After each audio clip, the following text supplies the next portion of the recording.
Hello everyone, welcome to another episode of Dayspring Discussion. This is a show where we talk about movies, TV, sci-fi, fantasy, comic books. If you geek out about it, we're going to talk about it. I'm your host, Sean McGahee, and no, you're not on the wrong day. We're actually broadcasting here on Thursday as opposed to the normal Tuesday, and this is usually the part of the show where I introduce my co-hosts, either Josh or Lisa, but neither of them are here as well. We didn't have a show last week because of scheduling difficulties and stuff that have happened that carried over to this week. So I've been wanting to do a show and just haven't had the time to. So I want to try to get something out at least this week, mainly because I love doing this. I love talking about all the subject matter and news that comes out, because the reason I started this podcast is because I always have friends and people I know that I'm a big geek and that I have an opinion on this. So that's why I started this podcast almost a year ago, to get people that I know to say, hey, what do you feel about this? Or how'd you feel about that? Well, these are my opinions. This is how I feel about this and that. And I don't have to answer the same question a million times over. Not that I don't enjoy talking about it. It's just nice when I've talked about something and just gotten it all out there. Now, like I said, we are running things a little differently, or I'm running things a little differently. Things are changing a bit here. Josh, for instance, has restarted school, and he has school on Tuesdays now. I like to record on Tuesday mornings. That's my normal day off. But with Josh doing Tuesday mornings, I don't think he's going to be doing many shows with me nowadays. And then there's Lisa, who, God bless her heart, I love her to death, but I know a lot of times she only comes on here and talks just to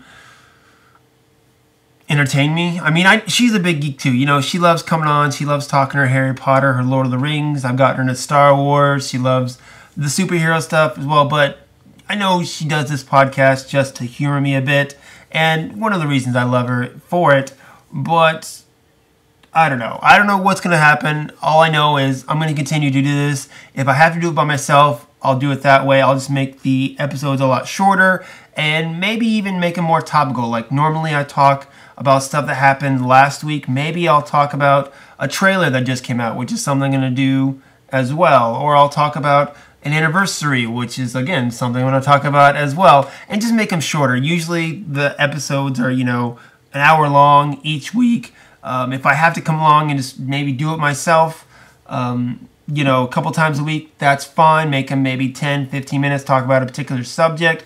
And then I'd still love to do a longer show each week where Lisa or Josh or anyone can really come in and talk. Maybe that's what it is. Maybe I need to include more people.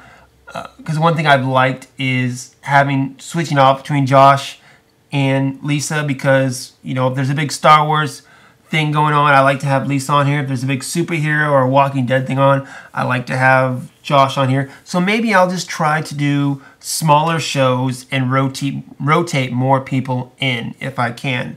I know one time I had my mother-in-law Lourdes on because she's a big Doctor Who fan. So maybe I'll just try to do that. Maybe I'll try to either take snippets of people and incorporate into one big show, but more than likely I'll probably just do little smaller episodes instead, and maybe that's the future of where I'll go with this. In any event, like I said, I did want to do at least one show this week, maybe even two, considering I still have a couple days left on my vacation, so we'll just have to wait and see about that. But one of the things I want to talk about was the Underworld trailer that dropped yesterday, Underworld Blood Wars, and I also want to talk about today being the 50th anniversary of Star Trek. But before I get into that, I want to tell you about a little movie I just got back from seeing called Kubo and the Two Strings. Now, this film has been out for a few weeks now, and as it has gone by, I have heard more people and more critics talk about this film, saying how good it is. It's one of the best animated films of the year, so I just had to go check it out for myself, and I gotta tell you, it's pretty freaking awesome. I can't even begin to describe how great this film is, just in terms of animation, but also in storytelling as well.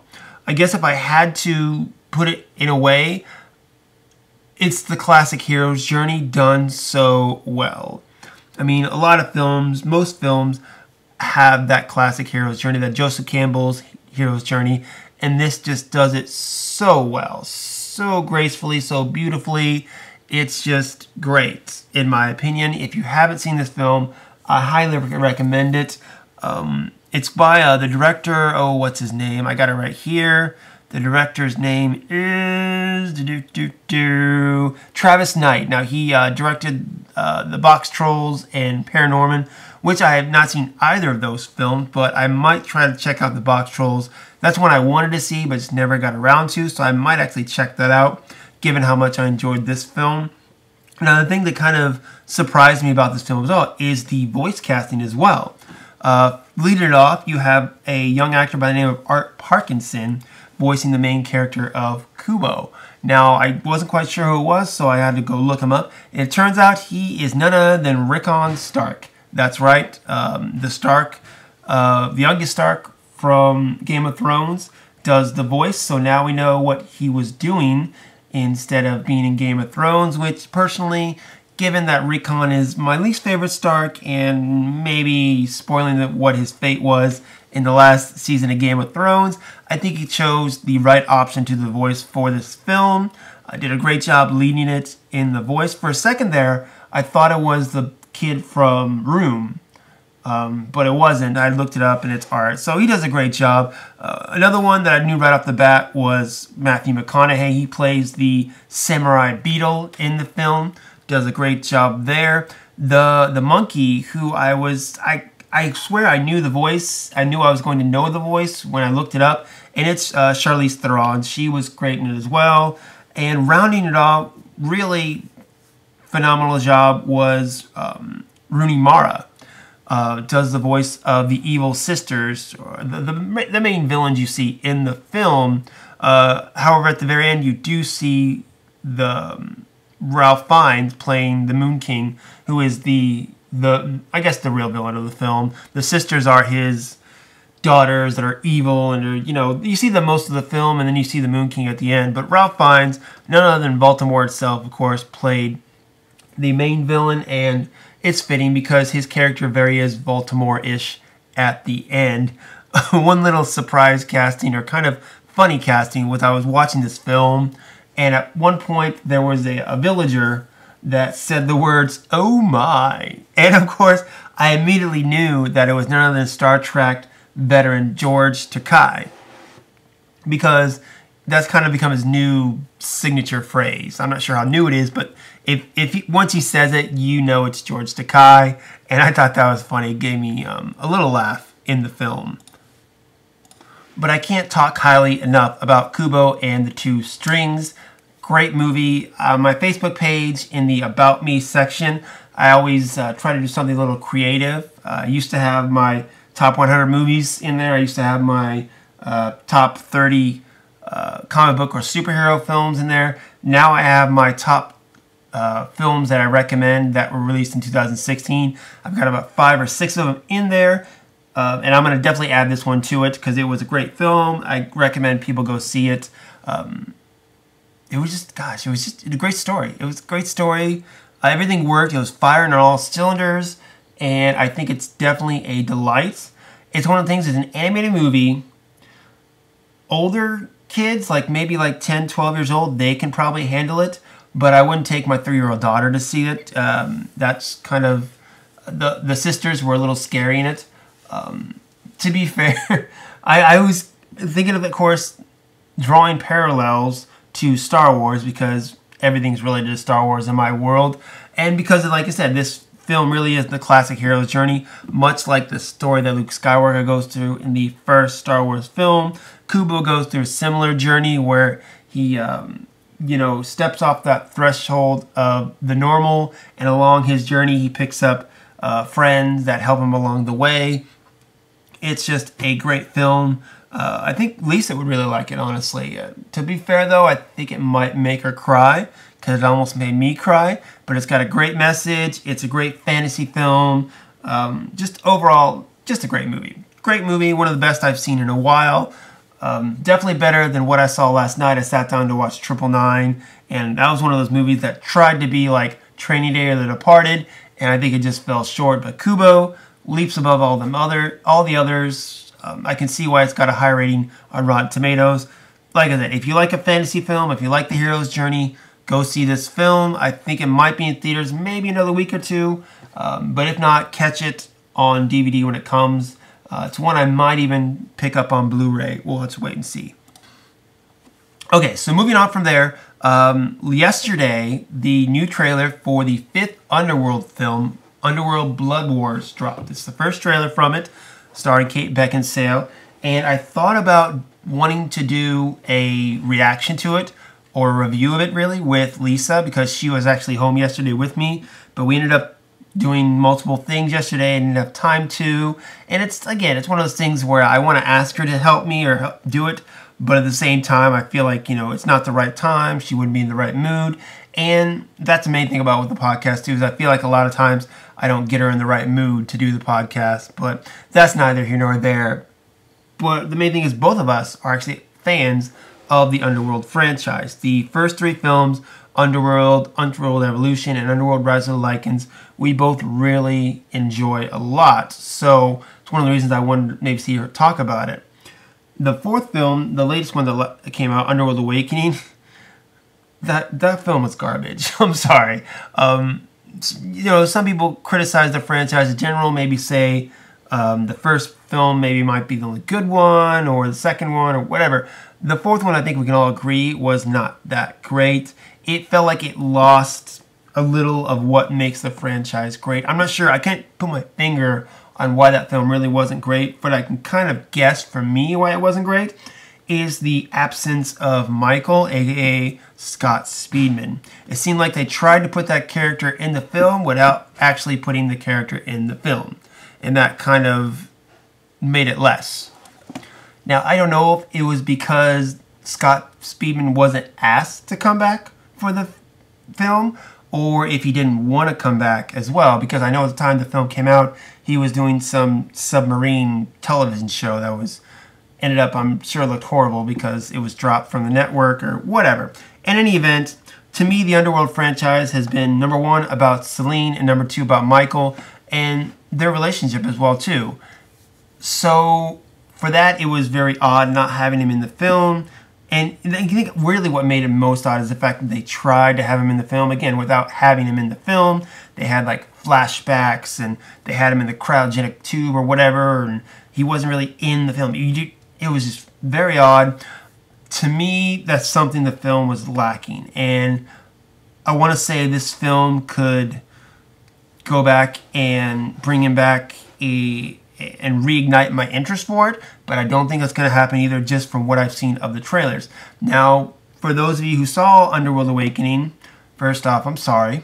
Secondly, we saw at the end of the film that Michael actually broke out of his tube and he's gone or whatever, so there is a chance he might come back if someone convinced Scott Speedman that his career is crap and the only thing he really has going for him is the Underworld franchise. So guess what? They're not doing a Felicity reunion show, Scott, so you might as well do Underworld, because I think a lot of us fans would like to see you back. Just saying. But the number 1 person we do have back is, of course, Kate Beckinsale. Now, Kate Beckinsale, of course, being the star of this franchise, she was not in Rise of the Lycans because that was kind of a prequel to the first 2 previous films, but she came back for Awakening in this film as well. And I must say, anytime Kate Beckinsale's in leather, that's fine by me. Bring her back, that's great. Now, for the trailer itself, okay, let me see if I can get into this here. Most of the trailer I felt like was flashbacks from previous films such as Underworld, Underworld Evolution, and Underworld Awakening. And there was a little bit of Rise of the Lycans there. I get that. That's fine. And then the second half of the trailer got into what was going to happen in the film. And it looks like, from my understanding of it, you have a new Lycan leader who is trying to wipe out vampires. And the vampires turn to Celine to try to help them survive or take down the Lycans. Now, I must say, though, I know the werewolves are actual Lycans, I didn't see any that were actually part of the new film. Like, they saw the people, but I didn't see any lichens that weren't part of flashbacks from previous films, which seemed a bit odd to me, but whatever. The vampires seeming to preach Selene's specialness and uniqueness, which I'm glad they talked about there. I felt like they didn't talk about that much in Underworld Awakening, because if we remember in Underworld Evolution, Selene bit into Corvinus's arm and got his blood, the blood of the immortal, which should have made her stronger and unique. And that was kind of nice, because then by the end of that film, you had Michael, who was kind of unique because he was a hybrid of vampire and werewolf.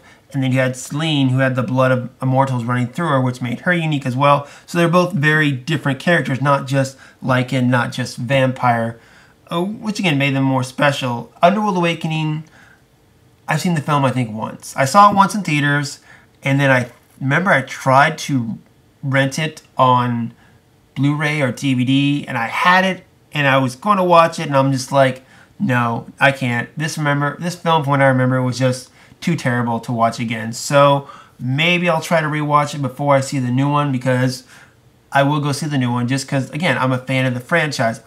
They're 3 for 4 right now for me. 3 out of 4, that's pretty good odds. So I'm going to give them the benefit of the doubt. The woman who is directing the new one, let's see what her name is. It's Ann something or other. What is it? It is Ann Forster. Now, from what I see from the IMDb page, she's directed a couple episodes of TV, hasn't really done a feature film. That could be a good or a bad thing. We'll just have to wait and see about that. But again, you got Kate Beckinsale in this. Also, what's his name? Theon James returns as David. Again, not really a fan of his in the previous film, his character at least, but this is what we're going off of, so this is what we have to go with.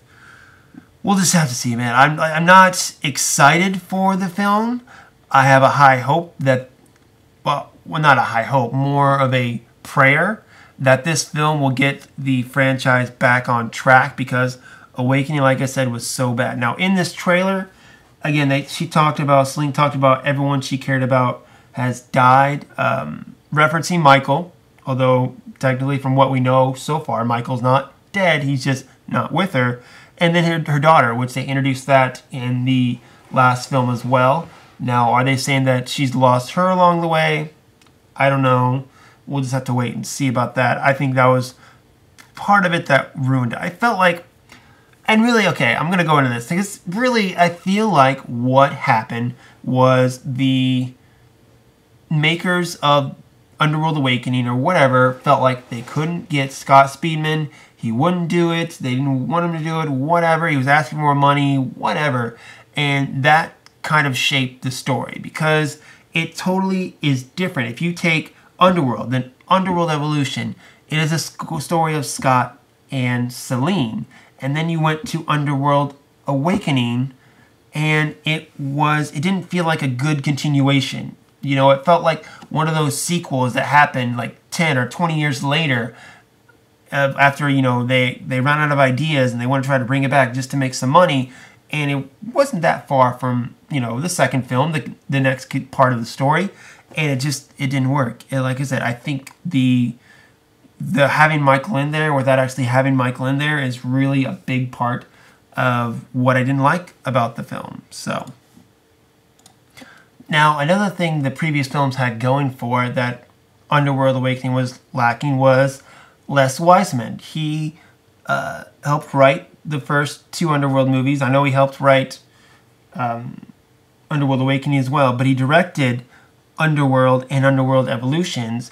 Another guy came in to direct Rise of the Lycans, which is fine, because that film was so far apart from the story of Selene and Michael that I was okay with that, and the film was good, so we'll forgive that. The guys who directed Underworld Awakening, I can't even pronounce their names. I have no idea who they are. It doesn't even look like they've done anything before or after that was any significance. So directing does make a difference in the film. Les Wiseman, I think he's still married to Kate Beckinsale. I'm still not sure about that, but his involvement, believe was needed in the last film a little more. He still got executive producer and story credits for it, but I think I would have loved to see him come back and direct this next one, just again to put it back on track a little bit. I don't know. I mean, like I said, this trailer, after the last film, I'm not excited for it, but I want it to be good. And I guess I'll leave it at that. The trailer itself, you know, if I had to criticize anything, it was at the end of it when she got blonde highlights at the end. Like, if you see, notice, Kate Beckinsale, she has like some white robe and blonde highlights at the end. I'm just like, what the hell is this about? I don't know. Anyway, I love the franchise of Underworld. I love the first 3 movies. I even like the little animated short they did for the trilogy Blu-ray, which is directed by one of my favorite movie talk film commentators, John Schnepp. So kudos to Schnepp for that. I like this franchise. I want to see Underworld get back on track. It was never a big franchise, but I felt like it was a good franchise. So if we can get it back on track after the debacle that was Underworld Awakening, let's throw out most of that and maybe try to get something going. That's my hope for it. Let's just see how it goes. But to be honest, I think it'll be another disappointment. So let's move on to a franchise that is going strong. Today, 50 years ago today, Star Trek premiered on television. That's right, it is the 50th anniversary of Gene Roddenberry's franchise that he created that has become a phenomenon. Now, growing up, I was a Star Wars fan. I really didn't like Star Trek. My father was a big Star Trek fan. I'll call him a Trekkie. He watched all the series, he watched all the movies, and me being his son who lived in the same house as him, I, of course, caught the series and the movies as well. As I've grown up, I have learned to appreciate Star Trek a little more. I remember when I was a kid, when Deep Space Nine actually premiered. I remember that night my dad and I sat down and watched the first episode. I don't think I finished it because I got bored and I left the room, but I remember that. I remember my dad watching Voyager, Next Generation, and I went to the theater to see most of the Star Trek films. The Star Trek film I think I remember first seeing in theaters might have been like Star Trek 6 or Star Trek 5, I believe. I mean, of course, you know, I was born in 1983, so I might have been, what, 7, 8 years old, something like that. In any event, I've grown up with Star Trek. I might not have always liked it, but I've grown up with it.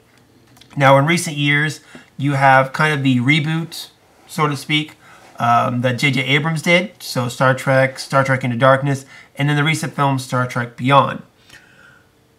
I liked Star Trek and Star Trek Into Darkness. They say that J.J. Abrams added that Star Wars into Star Trek and made it more action.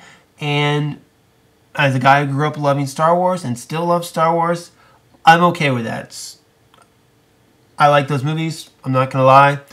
Star Trek Beyond, the most recent one to come out, directed by Justin Lin, not J.J. Abrams, because J.J. Abrams went on to do Star Wars, yay. You know, it was okay. You know, a lot of people said it felt like an old Star Trek episode, and I'll give him that. I'll totally give him that, which is maybe why I was a little bored with it. Yeah, it was okay. I think Lisa enjoyed it more than I did.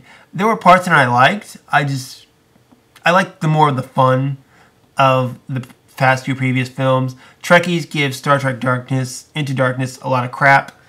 I can see it has flaws, and I can see why they don't like it. But for me, a guy who isn't very into Star Trek, I enjoyed it. Now, going back a little more history as well with Star Trek, when I heard the new film was going to come out, that the first J.J. Abrams film, I actually borrowed my dad's collection of all the Star Trek movies. And I went through them one by one and rewatched them all. And I hadn't seen them in years, not since I was a kid. And for me, it's about half and half. Half of them are good, half of them not so good. But I saw the potential in there. I enjoyed them a lot more than what I was when I was younger. So it comes down for me, I respect this franchise. And all the tags I've been doing today about Star Trek, I've been doing #respect because of that. it's something that's lasted 50 years. It's got people's attention. People love Star Trek, and I get it. I can see why. You know, I mean, there are things I like. I can honestly say what I tell people nowadays is I don't call myself a Star Trek fan. I call myself a fan of the Kelvin timeline, the newer films, because I like Star Trek. I like Star Trek Into Darkness. Star Trek Beyond was okay, but I've really gotten into reading the current Star Trek IWD publishing series that's going on right now. That I believe it's Mike Johnson is the name of the writer. He's been doing that, and I've really been doing that where it follows the current crew of the Kelvin timeline as well, and I've been enjoying that series. So I enjoy that comic series. I enjoy the newer movies. So I tell myself I'm a fan of the Kelvin timeline. Maybe not so much a Star Trek fan, but I am a fan enough to where I've thought about dressing like Captain Kirk for Halloween these last couple years. So there's progress for you. I know there's always been that debate about Star Wars versus Star Trek fans. If Star Trek has taught us anything, it's that we all can coexist, right? And that's, I guess, one of the things, too, I've come to terms of liking about Star Trek is you have so many movie and sci-fi franchises nowadays that depict the future as doom and gloom. You know, there's a zombie apocalypse. There's an alien apocalypse. We've trashed our planet. You know, something has happened where, you know, mankind has become crap. And here you have Star Trek, where Roddenberry has done something where the future is hopeful, you know? We meet aliens, and guess what? They don't want to kill us. They want to become our friends. And through them, we learn new things and discover new things and become a better Earth, a better society. It's a utopian vision, kind of what the future could be and what mankind has the prospect to be. And for that, I like Star Trek because of that, because I'm a hopeful guy. I like to think that, you know, the next day is going to be better than the last, and Star Trek does that. Star Trek shows us that we're not doomed as humanity. We all just have to reach inside ourselves and help each other, because if we help each other, it's going to be better for everyone. So that's what I see Star Trek as, and that's what I've come to appreciate about Star Trek. Now, like I said, I have friends who are big Trekkie fans. My dad, my brother-in-law, a couple friends online, they're much more into Star Trek than I am. I've never to call myself a Star Trek fan. I've never called myself that. Like I said, I call myself a fan of the Kelvin timeline because that's what I'm into right now. However, I do take the Sci-Fi Captains quiz, and turns out I am James T. Kirk. I always thought I was more of a Malcolm Reynolds from Firefly, but turns out I'm more Kirk, so I can't run away from that. In any event, Star Trek celebrating 50 years today. I just gotta salute it, you know. Star Wars next year will be Star Wars 40th anniversary, so it's not even up to what Star Trek is. Will never be, obviously, because that's the way time goes. But without Star Trek, you know, there might not have been any Star Wars. There might not have been a lot of things, honestly. It helped inspire so much, and I think the world's a better place because of it. We can all take something away from it, and I think it's got a bright future ahead of it. With the film franchise going good, you got a new TV show coming out, Star Trek Discovery. I think it's, you know, Star Trek will live on, and I personally want it to live on because I think it's got a lot to offer still. So, Mr. Roddenberry, I salute you on this day when something that you created has lasted 50 years and will probably last at least 50 more, probably 150 more. That's awesome. I can only dream of creating something that has this much of a cultural impact on the world and will go on long past my death. I mean, maybe that's what everyone dreams about, what everyone wants, right? To be remembered well beyond when we're done living in this world. So, anyway, Star Trek 50th anniversary. Do yourself a favor. If you haven't seen any of the Star Trek movies, here is a little list of ones I would recommend for you. In fact, I'm going to do you better. I just thought of this at the top of my head, so I'm going to go through the Star Trek movies one by one. I'm going to tell you if you should watch them or not. How about that? Alright, let's see here. Let me pull it up here. Okay, so the first one was Star Trek The Motion Picture. Came out in 1979. Yeah, I watched it. It was pretty good. I mean, it had some issues, but overall, it was pretty good. Next, you had The Wrath of Khan, 1982, the definitive Star Trek film according to Star Trek fans. Again, a nice film. I would recommend seeing that. The Search for Spock, I don't know, not the best film, honestly. But then you have next The Voyage Home, Star Trek 4 from 1986. Now, really, Wrath of Khan, Search for Spock, and The Voyage Home is really a trilogy unto itself. So, if you want to get one big complete story, watch those three films. Just know that The Search for Spock is the weakest of them. The Voyage Home, however, one of my favorite Star Trek films. I would definitely recommend that. Next up, you got The Final Frontier from 1989. Now, this was the one that was directed by William Shatner. And I gotta say, Shatner, not the best director because that's one of my least favorite Star Trek films. So you can probably just go ahead and skip that one. Next up, you got Star Trek VI, The Undiscovered Country from 1991. That was a good one, actually. Kind of a, a murder mystery, really, where Klingons got shot, they blame Kirk, and the rest of the crew have to find out who actually did it in order to save Kirk. Very cool. Star Trek Generations, the first of the Next Generation films to come in. Definitely recommend that one. First Contact, I'll recommend that. That was probably one of my favorite Star Trek films as well. Then you got Insurrection. Some people don't like it. Me, I enjoy it, actually. I think it's got a good story to it. I'd say go for Insurrection. Nemesis, again, one of my least favorite ones. The main villain in this is Tom Hardy. Yes, and you think Tom Hardy, ooh, he's great and everything he is. He's not. He's not good in this one at all. This is kind of the film that almost killed the Star Trek franchise. Much how like Batman and Robin killed the Batman franchise till Batman Begins. This killed the Star Trek franchise movie-wise until Star Trek comes in 2009. So, speaking of which, Star Trek 2009, phenomenal film. One of my favorite films actually ever. I would definitely put it in my top 100 films ever. It's just such an enjoyable film to watch over and over again. Star Trek Into Darkness, a continuation. People have issues with it. I can see those issues. I still enjoy it. And then you have the latest one came out this year, Star Trek Beyond. I don't know. That one, I could say, honestly, if someone wants to say, hey, let's watch Star Trek Beyond, I'll be like, can't we watch Star Trek, 2009 instead? Yeah, you be the judge. If you like Star Trek and then you like Star Trek Into Darkness, go ahead and watch Beyond. But having seen it only once, whatever. The television series, just going through that. The original series, just for a sake of nostalgia, it's cheesy. It's from 1966 to 1969, so it's got a cheeseoid factor to it, but it's kind of interesting to watch. You got the animated series, that was 1973 to 1974. Again, a little cheesy, but pretty interesting for nostalgia's sake. The best Star Trek series, which some might say is the original series, or they might say The Next Generation. That's the one I feel like I grew up on. That's 1987 to 1994. That's the one that I have found the most entertaining of all the Star Trek series. So if you're going to try to watch a Star Trek series, I recommend The Next Generation. Then you had Deep Space Nine, which was pretty good. I remember watching that quite a bit too, because again, that's kind of in the era where I grew up in, so that's fine. Voyager is probably the one I've seen the least of. That was from 95 to 2001.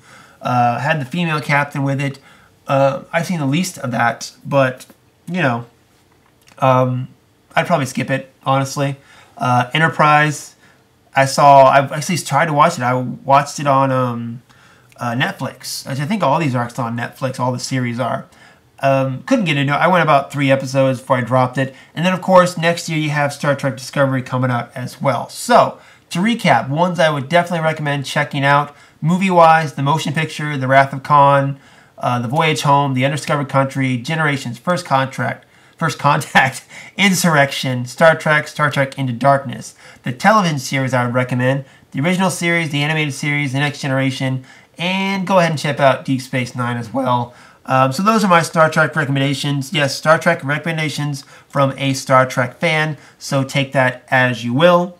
But here we are, again, like I said, 50th anniversary. I just got to give a tip of the hat to Star Trek for making it this long and being the mega phenomenon that it is. I just, much respect, it's all about the respect. I'm a Star Wars fan. I still love Star Wars, miles and miles above Star Trek. But I gotta show some respect to Star Trek. So, I think that's it, guys. That's kind of the main things I want to talk about today was Underworld and Star Trek. I just wanted a little quick one out here just to give you something, the stuff that I was talking about.